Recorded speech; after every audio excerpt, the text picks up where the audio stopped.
Assalamualaikum warahmatullahi wabarakatuh. Sekarang kita akan melanjutkan pembahasan soal OSK tingkat SMP bidang IPA untuk materi biologi. Oke, di soal nomor 16, penduduk di kota A pada tahun 2019 sebanyak 150.000 jiwa. Data statistik pada BPS di kota A menunjukkan tingkat kematiannya, mortalitasnya adalah 5% per tahun. Tingkat kelahirannya, natalitasnya 2% per tahun. Emigrasi 8% per tahun. Imigrasi 2% per tahun ya. Jadi orang yang keluar itu ada 8% dari 150.000, dan orang yang masuk itu adalah 2% dari 150.000 per tahun. Tentukan berapa jumlah penduduk di kota A pada tahun 2024. Nah, di sini kita dapat data dulu ya.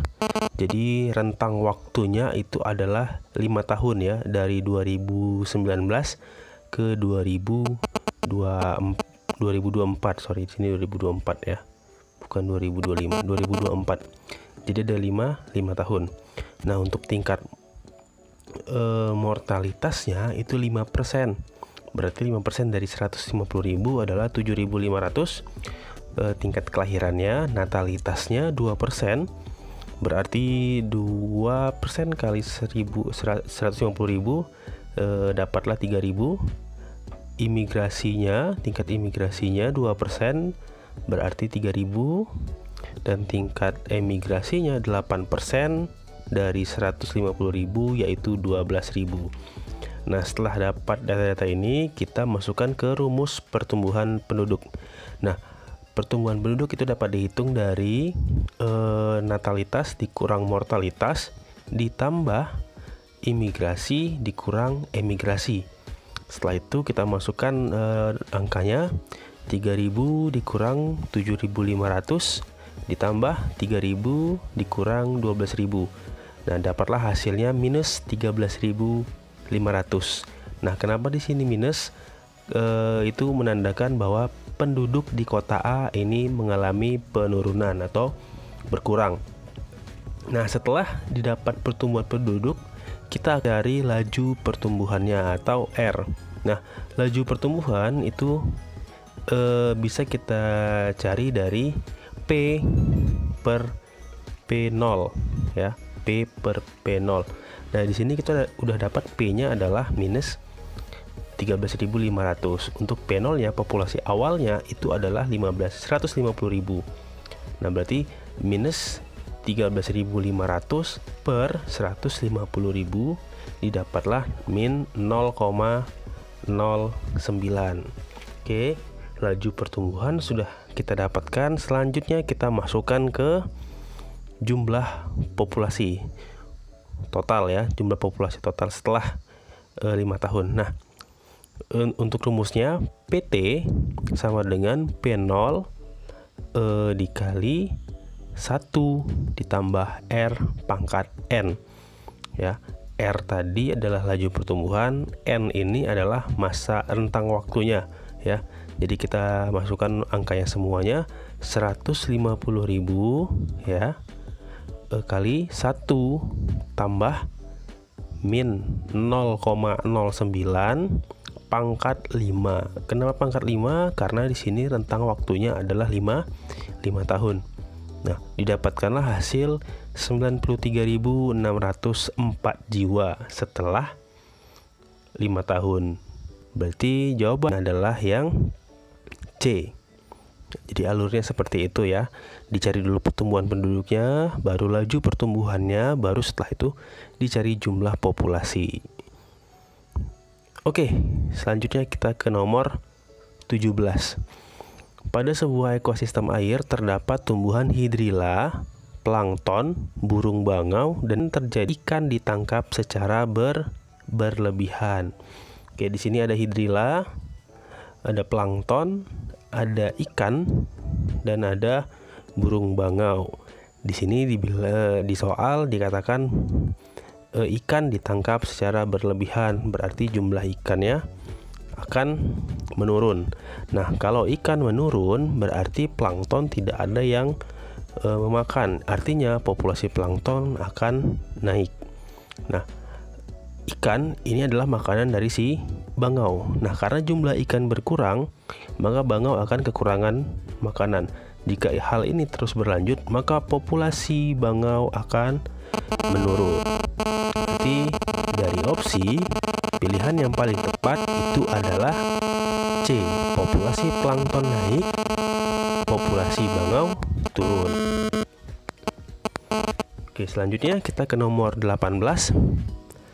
Area konservasi yang mempunyai ekosistem asli, ya, ekosistem asli yang dimanfaatkan untuk tujuan penelitian, ilmu pengetahuan, pendidikan, menunjang budidaya, pariwisata, dan rekreasi adalah, ya, ini jawabannya adalah Taman Nasional, ya. Taman Nasional bisa dilihat pengertian dari masing-masing. Misalkan yang pertama, Taman Nasional itu adalah kawasan pelestarian alam yang mempunyai ekosistem asli, ya, dikelola dengan sistem zonasi yang dimanfaatkan untuk tujuan penelitian, ilmu pengetahuan, pendidikan, menunjang budidaya, pariwisata, dan rekreasi.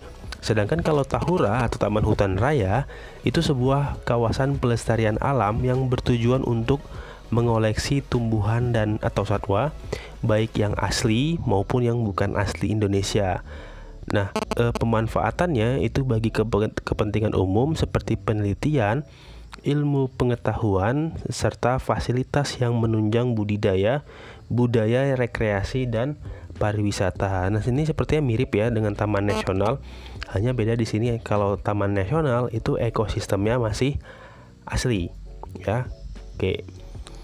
Yang ketiga ada Taman Wisata Alam atau disingkat TWA.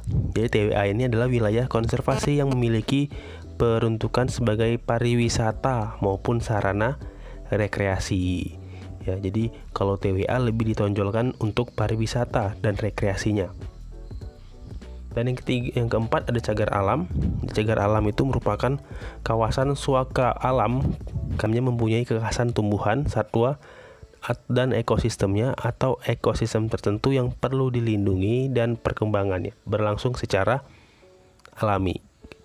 Jadi cagar alam itu tidak untuk pariwisata atau budidaya atau rekreasi, dikhususkan untuk perlindungan tumbuhan, satwa, dan ekosistem tertentu.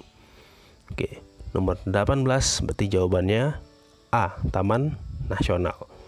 Oke, yang 19, soal nomor 19, perhatikan ciri-ciri di bawah ini.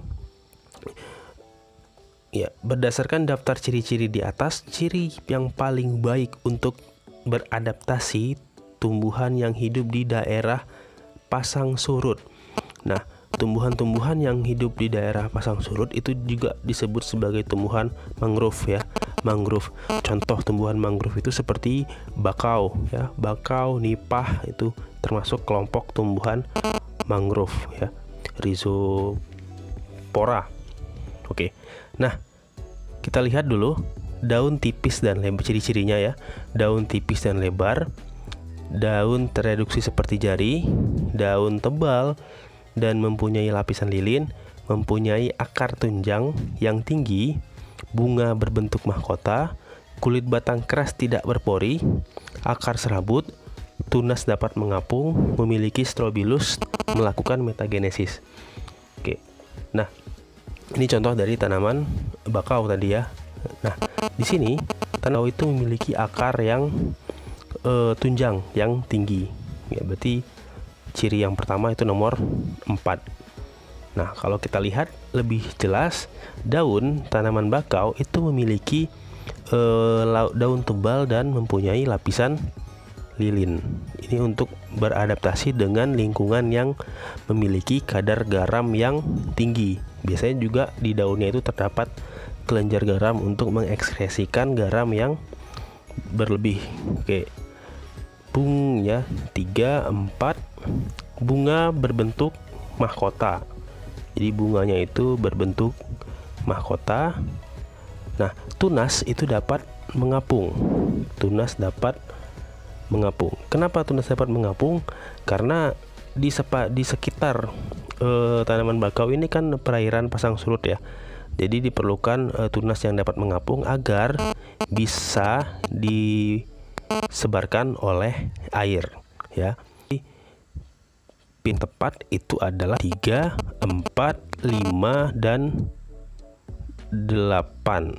3, 4, 5, 8 dan ditambah satu lagi yang nomor 6, kulit batang keras dan tidak berpori. Tidak berpori supaya ini tidak ada garam-garam yang masuk melalui pori-pori.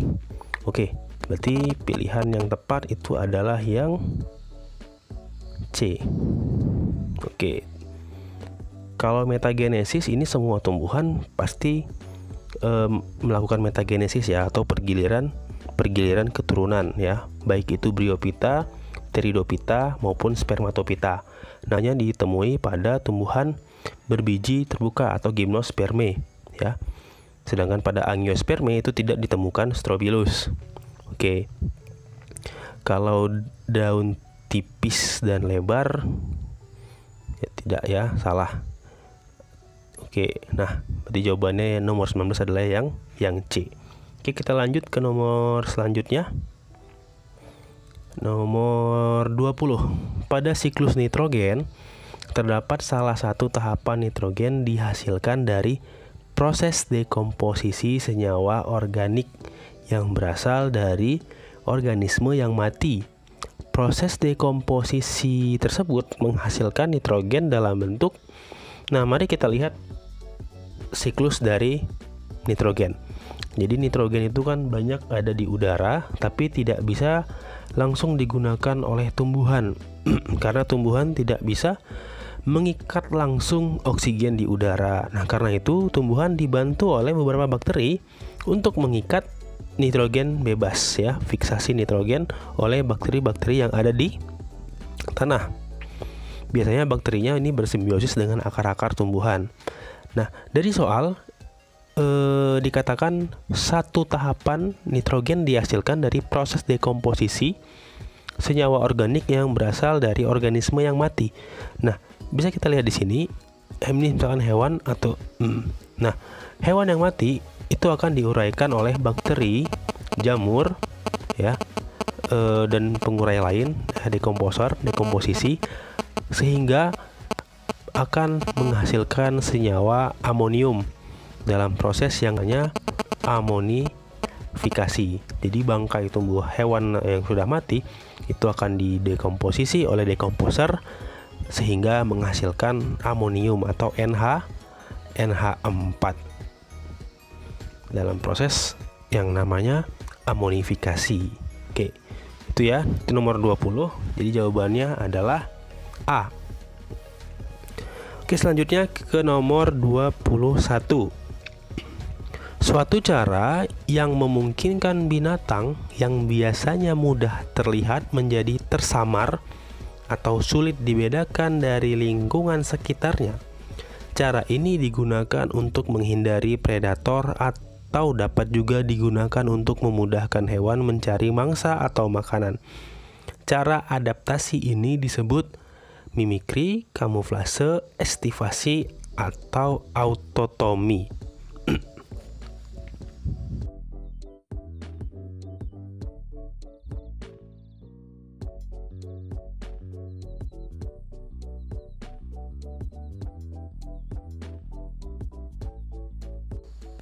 Ya, dilihat di sini ini adalah kamuflase atau pewarnaan kriptik ya, pewarnaan kriptik. Nah, kalau mimikri ya, ini, nah jadi dia ada dua jenis. Yang pertama mimikri batesian, yang kedua mimikri mullerian. Nah, kalau mimikri batesian itu adalah spesies yang tidak berbahaya menyerupai bentuk atau morfologi dari spesies yang berbahaya. Contohnya di sini ada larva ngengat yang bentuknya menyerupai ular yang beracun ya. Jadi itu mimikri batesian, spesies yang tidak berbahaya menyerupai morfologi dari spesies yang berbahaya. Nah, kalau Mimicry mullerian ya, itu ada 2 spesies yang sama-sama berbahaya, tapi mereka saling menyaru atau saling menyerupai bentuk dari masing-masing spesies ya. Jadi dua spesies yang sama-sama berbahaya saling menyaru, saling meniru satu sama lain. Nah, bisa kita lihat di sini perbedaan kamuflase dan mimikri. Nah, kalau kamuflase dia menyamarkan bentuk tubuh dengan keadaan lingkungan sekitar. Sedangkan mimikri dia menyerupai bentuk dari makhluk hidup lain, baik itu yang berbahaya maupun yang tidak berbahaya tadi ya. Jadi nomor 21 itu jawabannya adalah B, kamuflase. Nah, kalau estivasi itu apa? Estivasi itu keadaan dormansi atau tidak aktif pada suatu hewan saat kondisi lingkungan terlalu panas ya. Jadi ini mirip dengan hibernasi. Kalau hibernasi kan saat kondisi lingkungan dingin, kalau estivasi saat kondisi lingkungan terlalu tinggi atau panas. Nah, kalau autotomi ini pemutusan organ tubuh ya, misalkan contohnya pemutusan ekor pada cicak. Tuh. Oke, selanjutnya kita ke nomor 22. Nah, suatu bioma mempunyai musim dingin yang panjang serta gelap dan musim panas yang panjang dan terang terus-menerus, serta memiliki curah hujan yang rendah. Tumbuhan yang hidup biasanya berupa lumut atau tanaman perintis, rerumputan, tumbuhan biji semusim, dan tumbuhan kayu yang pendek. Pertumbuhan pohon dengan rendahnya suhu lingkungan akan terhambat. Oleh karena itu daerah ini disebut daerah tanpa pohon. Bioma yang memiliki karakteristik seperti ini dinamakan, bisa kita lihat tadi musim dinginnya panjang ya, tidak ada pohon, hanya ada pohon kecil, rumputan dan lumut ya. Malamnya panjang, berarti ini ada di daerah kutub ya. Nah, berarti bioma yang paling tepat itu adalah yang tundra ya. Seperti kita lihat di gambar di samping, ini adalah contoh dari bioma tundra. Oke, sekarang kita lanjut ke soal berikutnya. Kesimpulan dari sebuah percobaan, larva bukan berasal dari daging yang membusuk, melainkan dari lalat yang hinggap di daging. Ini merupakan kesimpulan dari percobaan yang dilakukan. Nah, ini jelas jawabannya adalah Francisco Redi. Nah, ini merupakan teori biogenesis, bahwa makhluk hidup itu berasal dari makhluk hidup sebelumnya. Jadi ada 2 percobaan, ada daging yang ditaruh di wadah yang ditutup daun kasa, yang ditutup oleh kain kasa, yang kedua daging tadi ditutup oleh wadah yang tertutup rapat. Nah, wadah yang ditutup oleh kain kasa itu masih dapat ditemukan larva dari lalat. Sedangkan wadah yang tertutup rapat itu sama sekali tidak ada larva dari lalat. Artinya apa? Larva yang ada di daging tadi itu berasal dari lalat yang hinggap di daging. Nah, karena ini kain kasa masih bisa telur tadi menembus jatuh ke daging, makanya di wadah yang ditutup kain kasa ini masih dapat dijumpai larva lalat. Oke, selanjutnya ke nomor 24. Keseimbangan ekosistem akan tercapai apabila. Nah, keseimbangan ekosistem itu dapat tercapai apabila D ya, gangguan yang terjadi pada komponen ekosistem tidak menyebabkan perubahan peran dan fungsinya.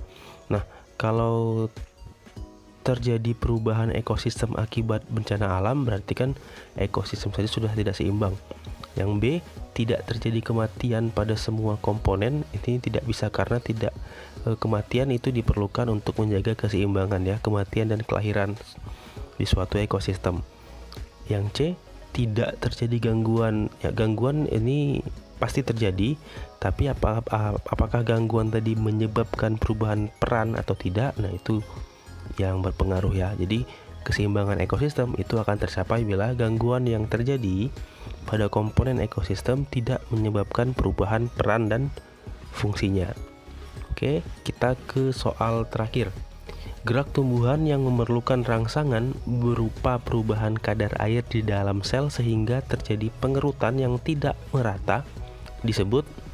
Nah, ini jawabannya adalah D, gerak higroskopis. Nah, kalau gerak hidronasti itu adalah gerak yang mencakup gerak pelipatan atau penggulungan daun, ya, yang terjadi karena respon terhadap kondisi kekurangan air. Nah, kalau hidrotrofisme itu adalah gerak pertumbuhan akar tumbuhan menuju sumber air. Kalau hidrostatis itu gerak yang diakibatkan oleh gaya yang ada pada zat cair terhadap suatu luas bidang tekan pada kedalaman tertentu.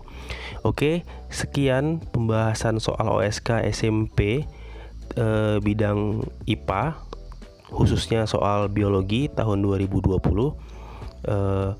Sampai jumpa di pembahasan soal selanjutnya. Terima kasih. Assalamualaikum warahmatullahi wabarakatuh.